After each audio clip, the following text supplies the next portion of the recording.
Good evening, everyone, and welcome to the Monash Science Alumni Webinar Series.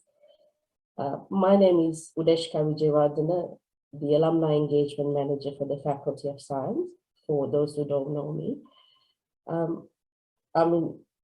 It's a delight to host these webinars and share some of the research that's happening in the Faculty of Science.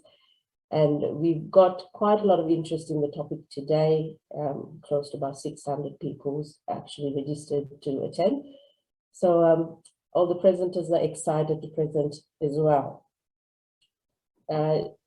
Before we kick off the formal session, let me acknowledge the traditional owners of our land and pay respects to the elders past and present. In terms of today's event, for those who haven't tuned in before, this is a series of online webinars that we run from the Faculty of Science at Monash to share with you some of the research that's happening in the various schools. And we've got alumni from Monash, and because of the high demand for the topics that we've been doing, we have actually opened it to members of the public to join in. So I'm very delighted to have you all and welcome you all to it. The format of today's event will be about 40 minutes of presentation time from the presenters and about 20 minutes of Q&A. So if you have any questions throughout the webinar, what I'll ask you to do is actually in the Q&A sections, just straight underneath your profile screen, the video screen, put them there, and during this session, during the Q&A session, the presenters will respond to those questions. So with the event, today it's presented by the School of Mathematics at the Faculty of Science, and I'm going to introduce you to the moderator, who is Ivan. Ivan, if you want to turn on your camera. Hello, everyone. There you go. So this is, Ivan's actually one of our senior lecturers at the Faculty School of Mathematics, and he's the Deputy Director for the Centre of Quantitative Finance and Investment Strategies. And today's presentation, the researchers are actually from that centre, and they're happy to share some of their knowledge on the investment strategies and how to invest smartly. So Ivan, I will leave the session with you now. And if you want to just introduce the session, the center and also the presenters for today's session, that'd be great. Okay, thank you very much, Rudy. Let me just quickly share my screen. Hopefully you can all see. Welcome and thank you all for dialing in today. As mentioned, I'm from the Monash Centre for Quantitative Finance Investment Strategies, and we're part of the School of Mathematics here at Monash. Just a very quick overview of who we are. We're a research centre that focuses on the topic financial mathematics, which is actually sort of a combination of many different disciplines inside mathematics, but with the main motivation of solving problems that arises from financial applications. So here's sort of an overview of who we are and some of our partners. So the director of our center is Professor Gregoire Lopez, who's actually currently also the senior scientific advisor at BNP Paribas, which is a leading global investment bank. Me and Oscar, who is one of the presenters today, are the deputy directors. We also have Hasan Fallahgoul, will be the other presenter today, who's a senior lecturer at the center. Aside from that, we have a number of lecturers as well as professors, as well as industry adjuncts that participate in our research activities. Our research activity is not just done sort of in a pure academic theoretical fashion. We also have close industry connection with many of our industry partners, including, of course, BNP Paribas, as I mentioned, as well as NAB, CBUS, VFMC, and so on. And you'll hear more about some of those later on in the presentation. Another thing I want to quickly mention is that as part of our activity, you also have a Master of Financial Mathematics program. This is a 2-year postgraduate degree for those who want to pursue further studies in financial mathematics and then looking to work in the quantitative finance industry. Just a quick mention, sort of the type of careers that you get. Usually you get roles in perhaps investment sectors, investment banks, superannuation funds, the government agencies, as well as consulting and others. So this is just a quick pie chart of the type of careers our alumni have gone on to continue with it after their studies. By the way, I think about 90% of our alumni actually managed to sort of achieve, secure a position within 1 year of their graduation. So quickly going back to the order of proceedings today. So today we have two speakers. We have Dr. Hasan Fallahgoul first, and then we have Dr. Oscar Tian. Very quickly, just saying a few words about each of them. Hasan is a senior lecturer in our school.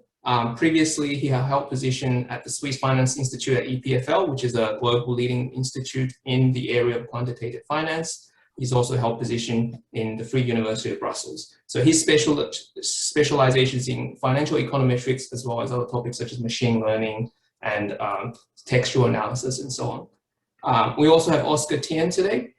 So Dr. Oscar Tian actually did his PhD here at Monash in the School of Mathematics with us. And after that, he went on and worked as a quant in the National Australian Bank. But very recently, we're very lucky to have Oscar joining us again as a part-time role at the center. He still holds an industry role at the as a senior consultant of MLC Wealth. Oscar is also the vice president of Q Group Australia. His research interests include volatility modeling, option pricing, risk management, and retirement income products.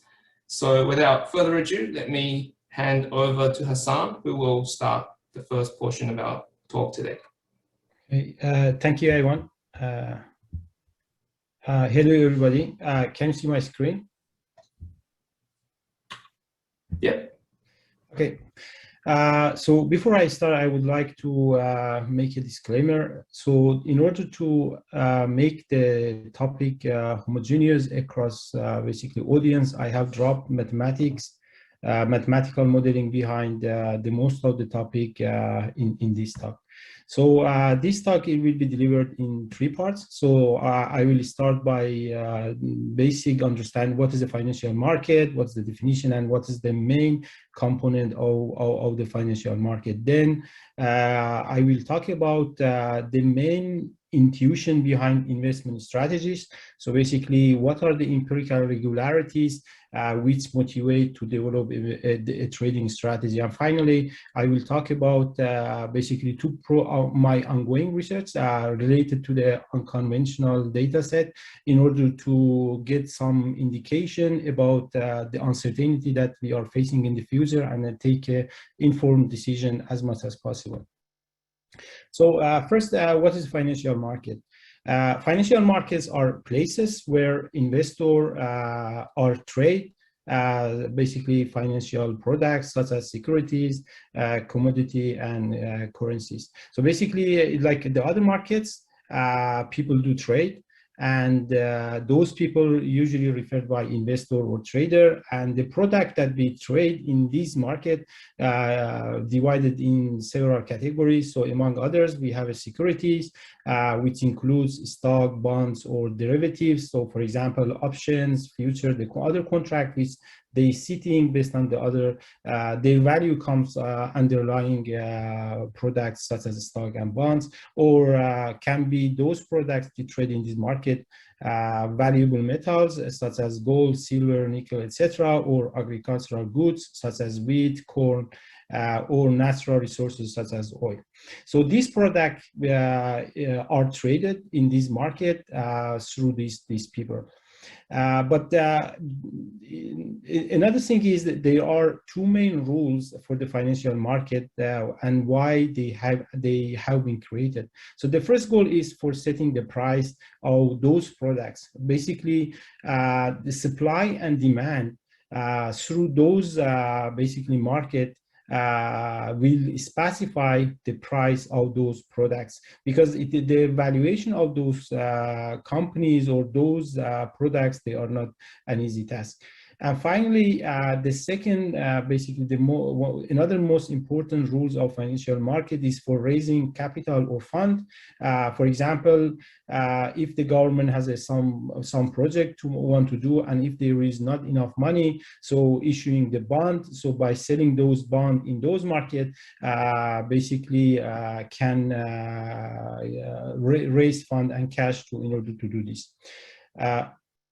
So who sets the rule in the financial market? So in general, those rules is the interplay between public regulation to make market as fair as possible, and also self-regulation by the trading platform in order to be competitive among their counterparts. So from early beginning, basically there were large variation in the rules of those markets over time and also across countries. For example, Amsterdam Stock Exchange created by Dutch East India Company to trade their own share. And also London Stock Exchange and New York Stock Exchange, they basically merged by agreements through the broker, and they realized that if there is an exchange such this, it's in the basically benefit all of those brokers. And also the continental European exchanges created by government authorities in order just to basically provide a market for trading their own bond, which is referred by the government bond. Who are the players in the financial market? In general, there are two type of players. So either there is a buy side or sell side. So we refer to the buy sides, not those people that buy specific asset or specific stock or etc. So anybody buy basically a trading services referred by side. For example, if you open an account with online broker, so you will be seen as basically a buy side, and the broker that provide the financial services to you will be seen as a sell side. So in general, the buy sides can be individual or can be institutional like mutual funds, pension funds, firms, etc. And the sell side, they are dealers. They trade on own account, or they are broker, trade on behalf of the client, or can be broker dealer as well. There are various type of the markets, but for this talk today, let's focus on the auction market, and let's talk about that. And also there are two type of auction market, either continuous or call auction. So let's assume you open an account with the broker, and also you connected your bank account, you transfer a fund, and then you want to buy a specific product which is available through that online broker. So when you go to the limit order book, then there are buyer and seller, which they've been waiting in the queue. So they will be wait based on the price that they will provide. So people submit the order.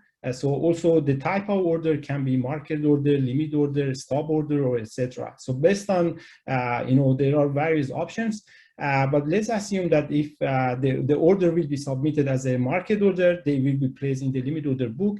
And in these days, basically this yellow line, it's like a machine, there is not human. So this machine or this algorithm matches buyer and seller. And based on the trade that be executed, the price will change over time.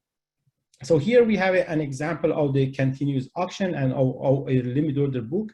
So there are two sides, so bid side and ask side. So in the bid side, there are price, size, and timing, and in the ask side as well. So they are sorted based on the highest bid and the lowest ask. And then when we have a limit order book, when the order comes to the market, the order, if it's a market order, it will be basically first one in the queue. If it is a limit order, will be placed based on the price. And if two orders come to the market, they will be executed based on the timing. One important thing here is related to the basically the difference between high speed and lowest ask, which is referred by the bid as a spread. And it is a very important criteria because this is an implicit cost you pay, because this cost is there for the exchanges to cover the cost.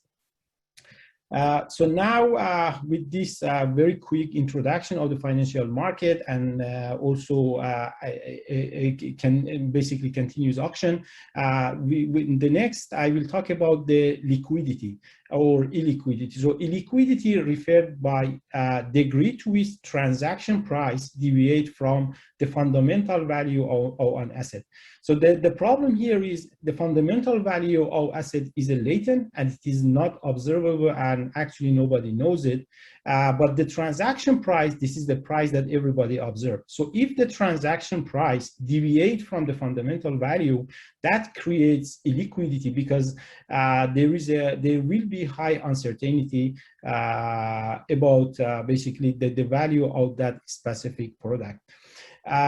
In general, if we back to the limit order book, if there is a high demand in the ask side, that would basically push price to basically in the ask side that push price toward down, and there is a high demand in the bid side that push price towards up. So as a result, we will have a bid as a spread, and then the market will be illiquid. And we will see that illiquidity is in general is not a good thing for the companies to raising capital and fund, which is one of the main objectives of the financial market. So illiquidity, again, deviation from the fundamental value, induce volatility. And again, volatility, some people might like basically risk, and they are risk loving, and through the volatility they might gain. But in general, when we are in the period of volatility, we are facing high uncertainty, and in a high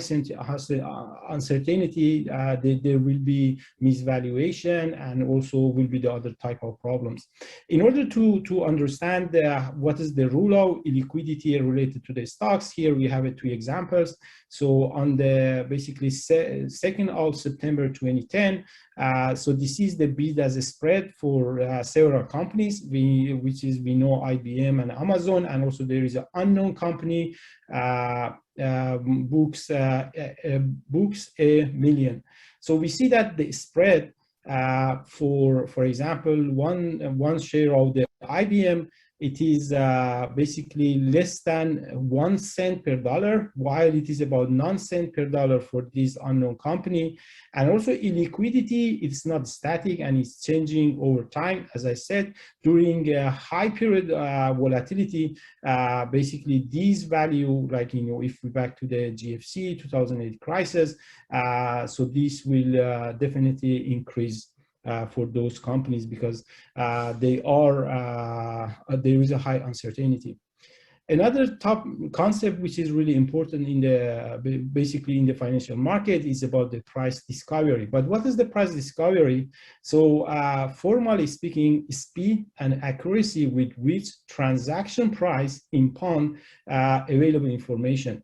So this is important, basically how fast the market incorporate available information. Because if there is information out there and that information has not been incorporated into the price, as soon as it's incorporated, it will affect the price. So once basically the transaction price be close to the fundamental value, we will say that the basically price discovery happened. So in general, security markets are very good example, and they are very fast, basically incorporate the information. So let's have an example. So on January 28, 1986, there was an explosion of Space Shuttle Challenger. There were 4 companies which involved basically in this project. So in the financial market, within 15 minutes after the explosion, so the price of the company that believe that it's behind basically that explosion, basically there was a high queue for the selling, which basically result in trading halt for the shares of that specific company. But in the other side, for the scientists, took about 15 days to reach the same conclusion.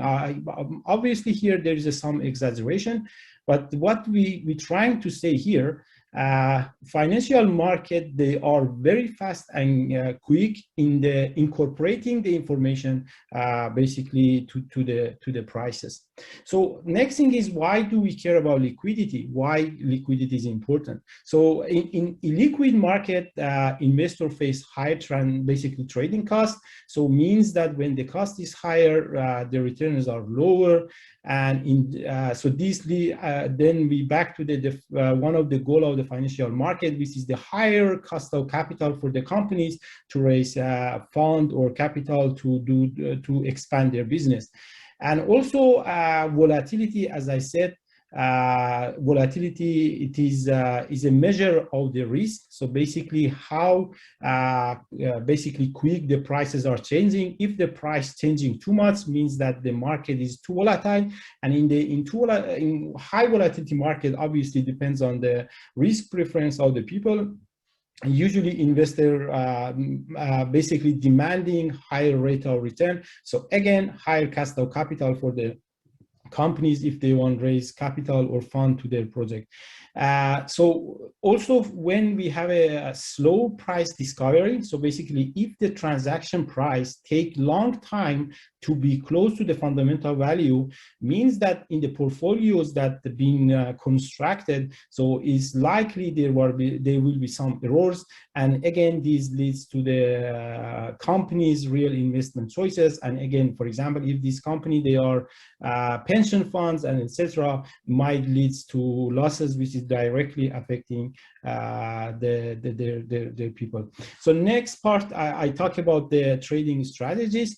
As I said, rather than talking in going through the different trading strategy, the trading strategy are there based on the empirical regularity of the market.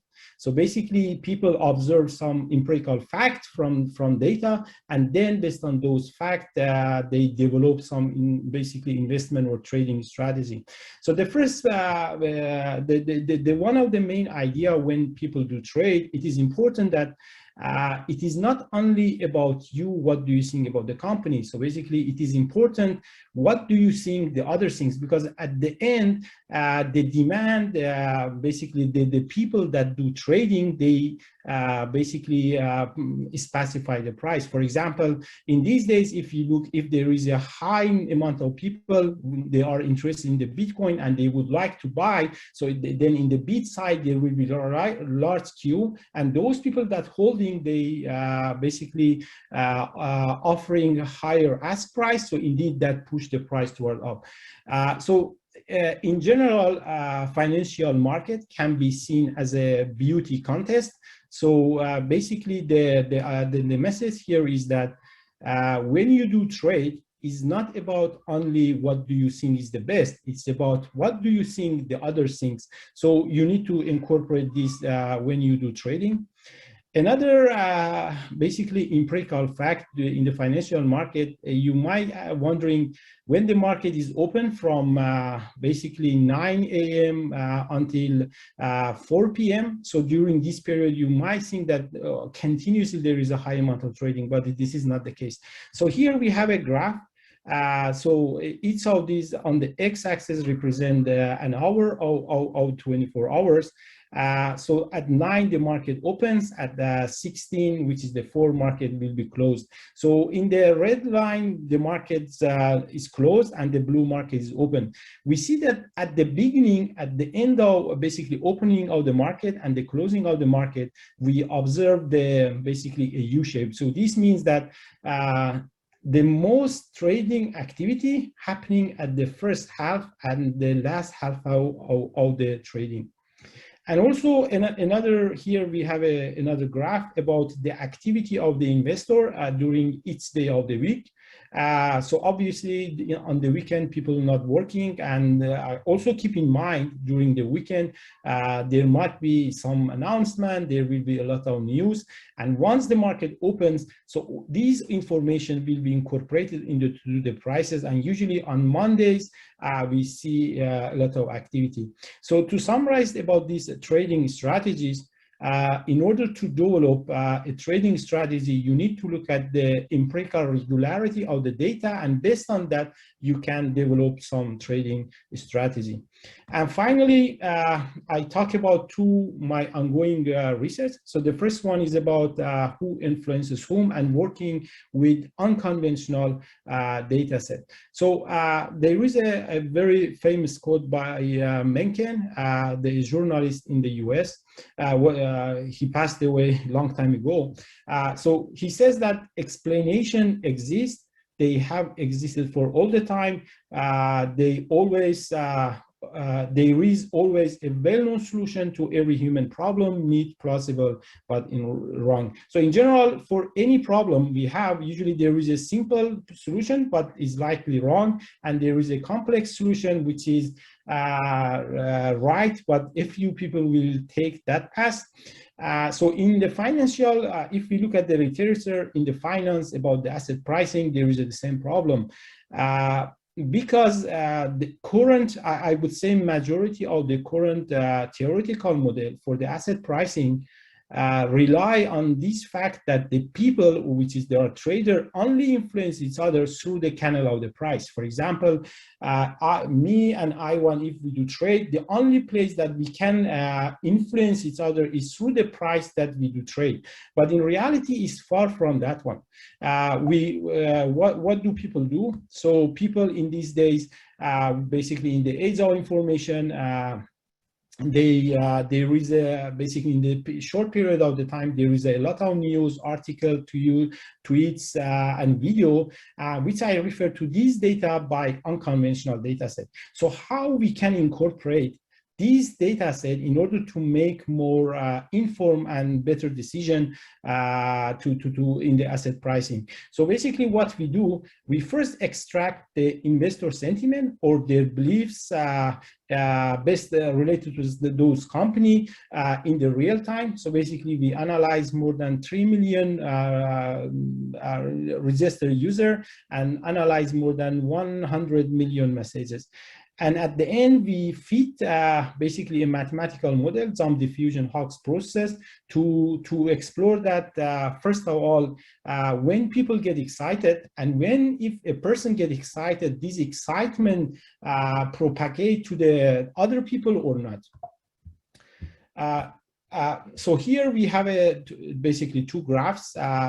On the x-axis, we have a months. So basically December, this is December 2020. So basically just the pandemic happened.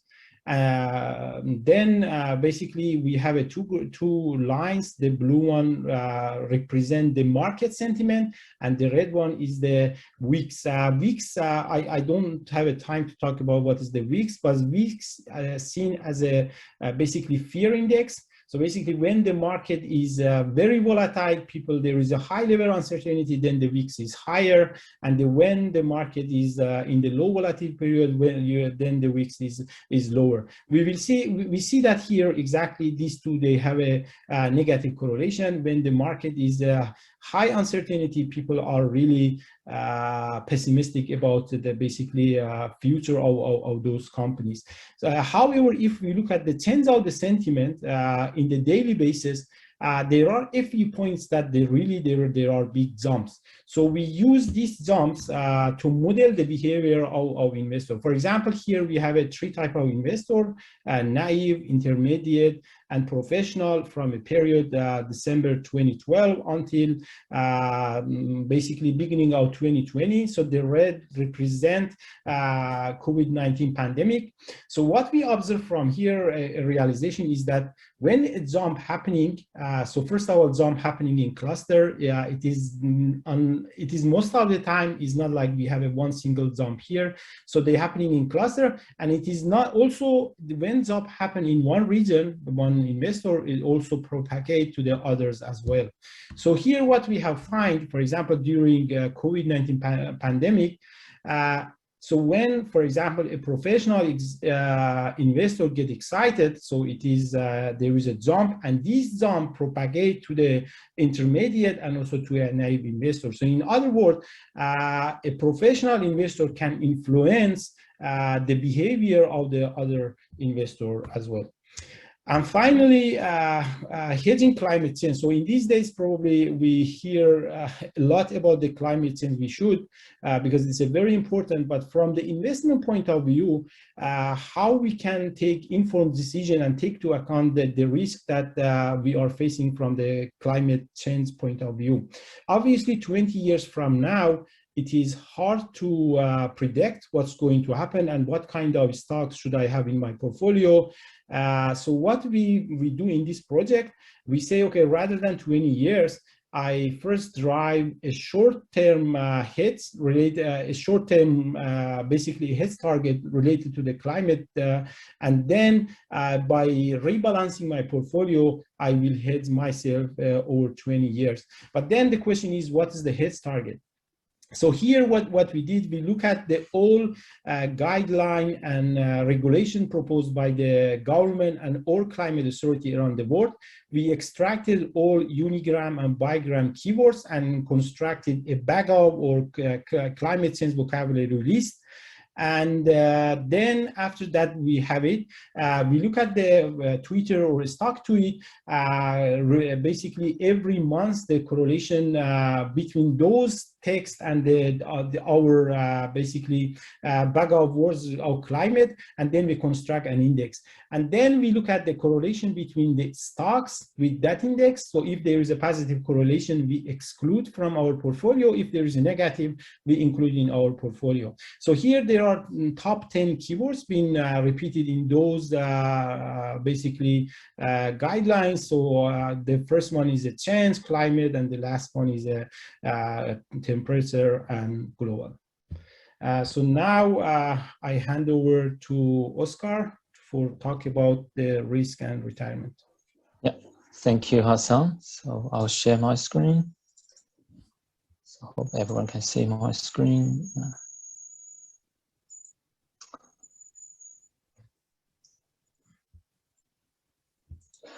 Okay, so basically my talk,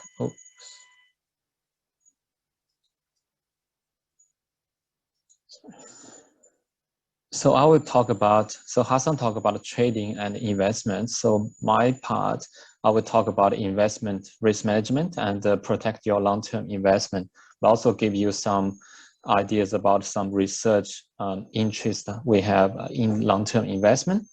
So the first, I think Hasan talked about, volatility.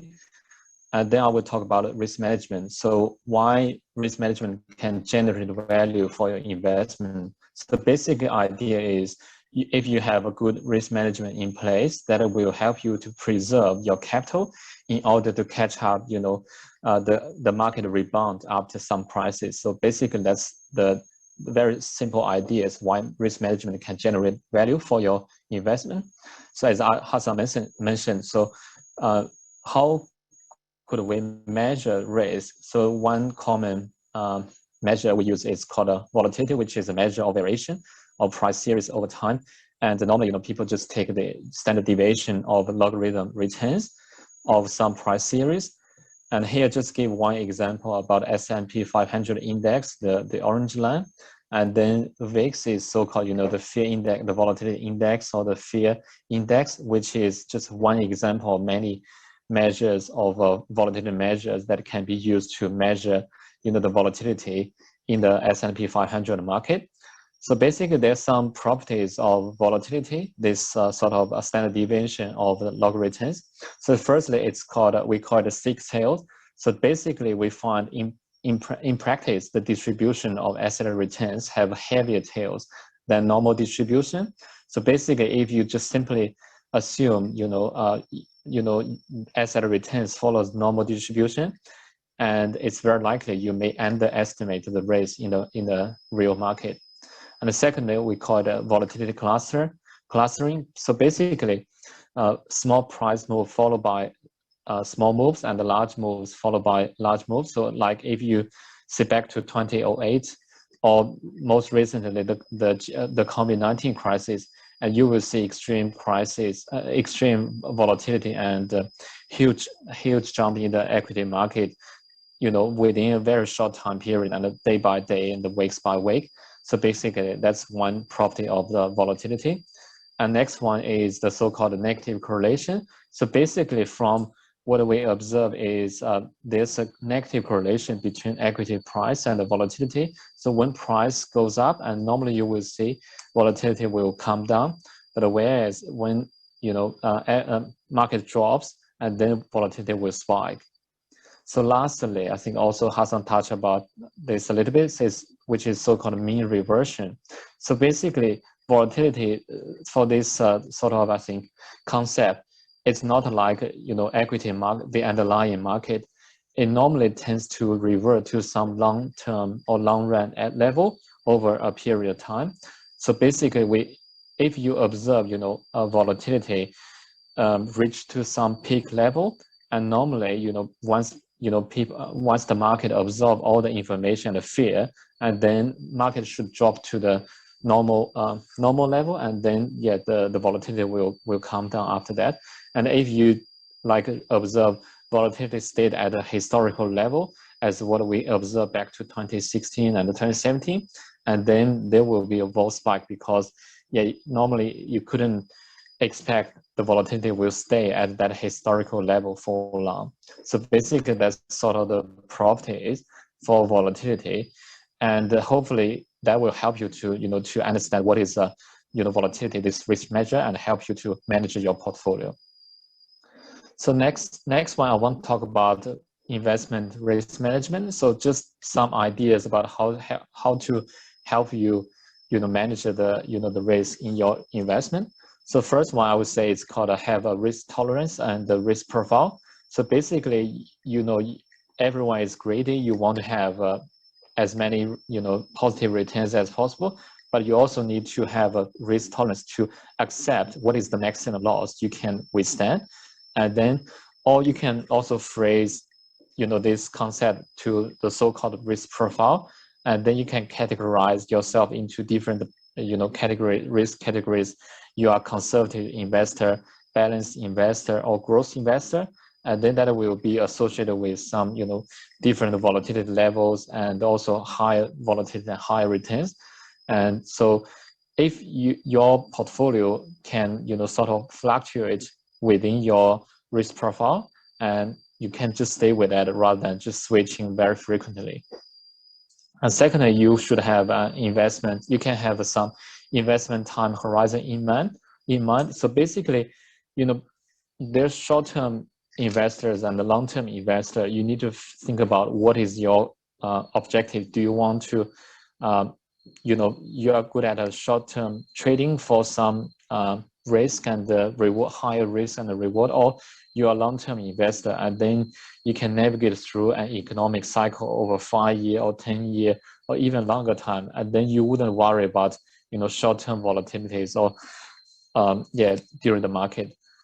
And thirdly, I would say you need to have an appropriate benchmark that aligns with your risk profile and investment horizon. So that means, see, like if you hear someone made say 40 or 50% gains over a short-term period, but that person's risk profile doesn't align with your risk profile, and then you just forget about that, right? So you need to compare, your investment objective, benchmark, and objective within to align with your risk profile. If your risk profile is balanced or conservative, and then you should look at the right benchmark to see whether you can outperform or underperform. And lastly, which is a very classic, to have a portfolio of diversification. So don't put all your eggs in one basket. So I just want some very high level description about different asset classes for diversification. So basically we can sort of very on the high level categorize different asset classes into 3 buckets. So the first one is called defensive, and the second one is growth, and lastly is alternatives. So for this defensive asset like cash, fixed income, etc. So normally it will give you some stable returns, but also you should be expected to see some lower returns and a lower volatility that gives you some stable returns over time. And if you can allow for some risk and also higher reward, and then you can think about shares, listed property, etc., and then it should provide you a long-term capital growth and income. Again, because of higher returns and higher volatility, you should be able to brace for that. And recently, there's a lot of, I think, investment in the so-called alternatives bucket. So this is a very diverse group of assets and strategies. It can be some private equity, private assets, unlisted assets, hedge fund. So if you just look at the characteristics of this, and they're very unique, and sometimes it doesn't really satisfy the higher return, the higher risk, this sort of belief. But if you incorporate, say, like liquidity risk and other, unforeseen risk into the whole risk valuation, and then you will see, yeah, it's still this high return, high risk still hold in many cases. But I think so. Given there's sometimes a low correlation between the alternative assets to the other defensive or growth asset, and then it can be used as a mean to help you to lock in some returns in the long run. And next topic I want to talk about is relevant to my work and also relevant to my research. So basically, we talk about the investment risk management and how can we apply this to the long-term investment. And sometimes we call long-term investment, call it wealth management. So basically, you can apply investment principles, philosophies for people's wealth to meet their investment objectives, normally over a very long time. And one of the biggest segments in the wealth management in Australia is so-called superannuation or super for retirement income, which is the largest and the fast-growing component of the market. So just give some examples. On the right-hand side, you can see how the asset under management in Australia. So superannuation, since the introduction of the Sixth Act and the introduction of the default superannuation contribution, and then the growth of the superannuation market is exponential over the past 30 years or so.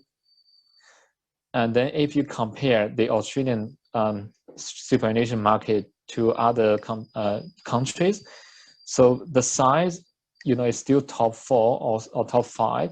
But then if you divide the market size by the population, so actually Australia isn't too bad. It could be top 1 or top 2 just after Netherlands. So that said, so superannuation is really pretty big market in the wealth management industry in Australia. So that's why, and also superannuation will become one of the biggest, stream for your retirement income. So when when we are young, so sometimes we forget about this, very important stream for your retirement income. So I suggest you to check your super regularly to see, and also there's super contribution, and review your investment strategies for your super. So basically, we talk about the Australian retirement income system. So apart from the second pillar, the so-called commercial superannuation market, we also have the first pillar, which gives you which is the government age pension, which gives you some minimum retirement income if you don't have any sufficient assets, like in the second pillar superannuation, or the third pillar discretionary personal saving to fund your retirement, and then you can rely on the government age pension to fund your some minimum retirement income requirements. But definitely there's some age eligibility income test, asset test in place to make sure it's fair. It's a fair system to get the government age pension.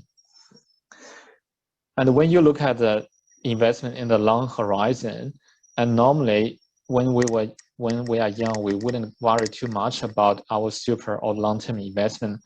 But when we move on to the retirement stage, or the so-called retirement risk zone, and then the risk management becomes very critical. And later we will discuss the risk categories will be a little bit different towards the retirement phase. So basically, what do we call what is the retirement risk zone? So basically, we see people when just 5 years before retirement and 5 years after retirement, those decade, this 10-year period, normally we call it retirement risk zone. And if you, because that's roughly the time you accumulate the highest level of your wealth over your life. And if there's some crisis happen just during that period, and then you will have a hard hit by then, and then that will show somehow, you know, cause some insufficient retirement income to fund your retirement life. So that's why that's very critical period. That's why we call it a retirement risk zone.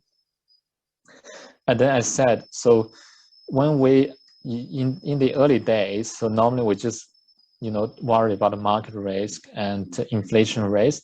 But when people move on to the retirement segment, retirement phase, and then there are more risk categories involved. And then we will discuss that one by one shortly: longevity risk, income risk, sequencing risk, and the liquidity risk. So what is a longevity risk? So basically, it is the risk if, you know, you run out of money before your life expectancy. So basically, what it means is you need to be prepared. You know, we know, you know, there's sort of life table, Australian life table or life expectancy to tell people, you know, a male or female, what is your expected life expectancy given your current age. But there's still a high chance and a high proportion of people, they will live longer than the life expectancy. And then in that case, you need to be prepared to have a sufficient retirement income to find a longer retirement life. And secondly, the income raise is basically you need to have sufficient cash flow to meet your retirement expenses. So here just show you a chart about people's spending behaviors around retirement and after retirement. So normally you would spend some, you know, for some lifestyle activities just around retirement, and then once you move to the middle retirement stage, and then you probably want to preserve your capital and the wealth a little bit, because at the later stage, if we live long enough, and then there will be a rising cost for health care, aged care, etc. So that's why sometimes it's not a flat, you know, it's not flat over time. So that's why we need to make sure we have sufficient cash flows to meet different, you know, retirement expenses at different stages of your life. And next one is so-called sequencing risk. So sequencing risk isn't a risk from a mathematical perspective, but basically it means if someone is just in the accumulation phase, you just accumulate without withdrawal, and then it doesn't matter in terms of the order of positive returns or negative returns, you just accumulate your wealth. But when it comes to the retirement phase, you are not only just, you know, accumulating your wealth, but you will spend a large part of your wealth for retirement income. So that's why if there's a crisis coming in the early years, especially around the retirement age, and then you will end, even though there's some, you know, market rebound, but if you have consistent withdrawals, and then in the end, compare those two cases, you will have, you know, less wealth or capital for your retirement at a later stage. And lastly, the liquidity risk is also very important. So when you're in the accumulation phase, you sometimes just focus on the long-term investment or accumulation. You wouldn't worry about withdrawal or liquidity. But when it comes to the retirement phase, if there's some urgent need to withdraw money or cash from your retirement portfolio, and then the liquidity risk, it could be a key factor to this. So that said, so how can we build a retirement income portfolio? You need to balance these three needs. One is the retirement income, and secondly, you need to, think about the longevity, and thirdly, you need to think about asset to lump sum withdrawals just for some unforeseen, urgent cash needs.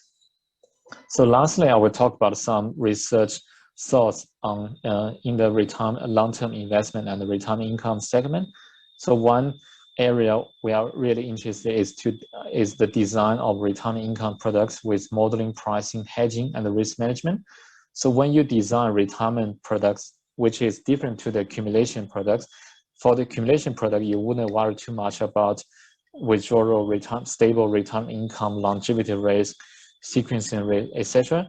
But when it comes to retirement phase, you got more risk categories to worry about. So that's why you need to have a different mindset to build the retirement portfolio and then to how to model that, price that, hedge that, and the risk manage those the risks involved in the retirement portfolio. Here just some examples. What do we call bucket strategy or income layering, using different techniques and products, and also behind the scene there's some mathematical models and concepts to manage the risk. The next one, this is from Challenger. I really love this this chart. So basically, another aspect of the research can be how can you, from individual perspective, if you are about to retire, you have some wealth, and then how can you model your, sort of, I think we call optimal spending or this portfolio optimization problem. And this is very long term, right? From the retirement age to the death of a person. So basically you need to think about what is your investment objective. Do you want to grow your wealth or preserve your wealth for your beneficiary, or you want to optimally spend until the date of death?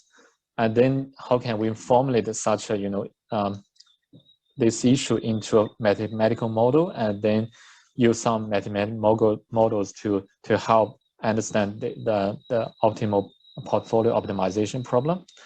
So lastly, we can also utilize some stochastic modeling techniques to uplift financial literacy and awareness for the investors and for the super fund members. So basically that concludes my presentation.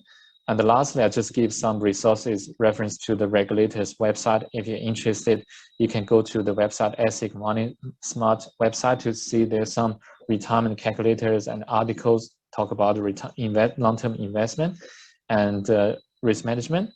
And secondly, if you have a super, so recently, just from 1st of July, 2021, and then the government just have the your future legislation, and there's a new ATO Your Super comparison tool. You can basically compare Your Super to different other different products across the whole industry, and to see how that Your Super perform compared to others, and then give you some ideas about for this category, risk category or risk profile, and what is the best fund or best top 10 funds from different fee perspective, from performance perspective, etc. And lastly, if you're interested about the super data and the statistics, you can go to APRA website to find more details about how the superannuation industry evolves over time. So yeah, I'll hand over to Ivan for Q&A. Thank you, Hasan and Oscar. So we do have quite a few questions, but in the interest of time, we'll probably have to go for quick fire answers if we can for Hasan and Oscar. So I will get right to it. So a question for Hasan is what is the difference between market order, limit order, and stop order? So the difference is when you submit the market order, it will be executed. So you will be the first one in the queue. And if it is a limit order, based on the price and the timing will be placed. And the stop order, it depends, you say, okay, be traded until reach that price or stop that price. So it is based on investment strategies. So if you are a passive investor, for example, you might use the stop, or if you, if you are really want to liquidate your asset, you pay some cost, you will be the first one in the queue and use the market order. Okay, thanks. Next one, how do you measure market sentiment? So this is depends, you look at which type of data set. So if you look at for example, stock tweet data, then if people tweet, and from the tweet and the keyword that they use, you can extract the sentiment, whether it is positive, negative, and also the platform allows user themselves to label the tweets, whether it is a bullish, bearish, or even a neutral. And at the end, you aggregate them, basically number of the bullish minus number of bearish divided by total number of the messages. So one final question in the interest time, one for Oscar. When you assess a person's risk profile, what is the appropriate number of questions to get an accurate answer? I think there's no right or wrong answer. I think so. There are different ways. I think I'm working on some like robo-advice or digital tools to help people to understand, what is your risk profile. The more questions you ask, the better. I think into that perspective. But largely, I think what we ask is about what is your as I said, the 4 questions are the keys to design a risk profile questionnaire, but there you can definitely include more questions and to help us to help us to understand more about your risk profile. Okay, I think that's all for tonight. Apologies to all those questions that we couldn't quite get to. We are running a little bit over time, but thank you all for attending. Thank you, everyone. No worries. Look, thank you to all the presenters for presenting today. I hope it was quite informative for our attendees. We're sorry we couldn't actually get to most of your questions. So, I mean, if you do want to connect with Oscar and also Hasan directly, I can share your emails, and it's on our public site anyway, but we can I can share it with the attendees, and you can actually have a more deeper question and answer session with them.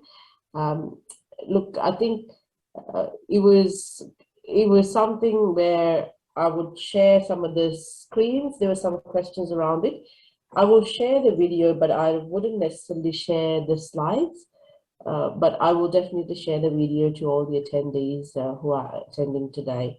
So thank you for all your time, and hope you guys all have a great evening. All right, bye then.